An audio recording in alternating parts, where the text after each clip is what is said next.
This video explains how to quickly paint and weather a Citadel container to use in your games of Necromunda.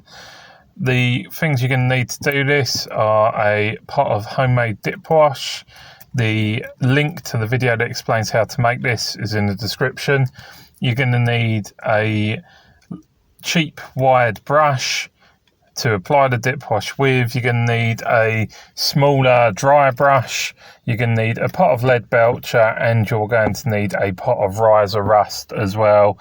If you want to, you can also add on the Rune Lord brass and Troll Slayer orange for effect. The first step is take your container, prime it whatever base coat you want. In this case I have primed it Macragge blue. Once you've done that, you're going to get your dip wash, give it a couple of shakes.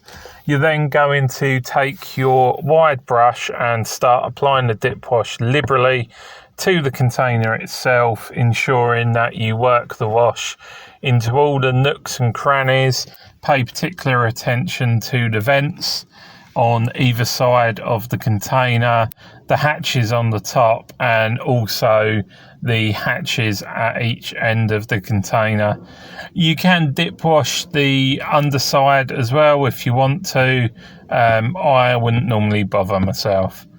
Once you've done that, you're going to get your pot of lead belcher, take your smaller dry brush, give it a good coat with lead belcher, and then you're going to lightly dry brush lead belcher across the entirety of the container.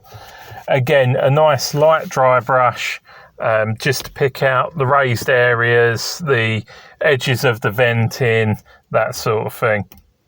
And once that's done, you'll take your pot of riser rust, clean your dry brush off, then get riser rust liberally all over the bristles, give that a quick wipe, and then you're going to dry brush that onto the container.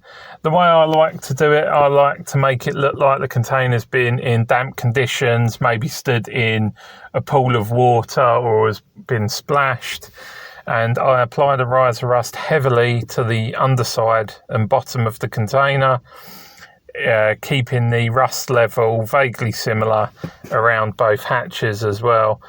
Once you've done that, you can then use the dry brush to apply smaller patches of rust on the sides, on the top, on the end hatches, to give it the appearance of a container that's been sat there for quite some time. Once you've done all of this, your container's done. All you need to do after that is give it a varnish with a decent matte varnish. I normally spray mine using Vallejo matte acrylic spray, but equally you could apply a paint on matte varnish as well. Thank you very much for watching.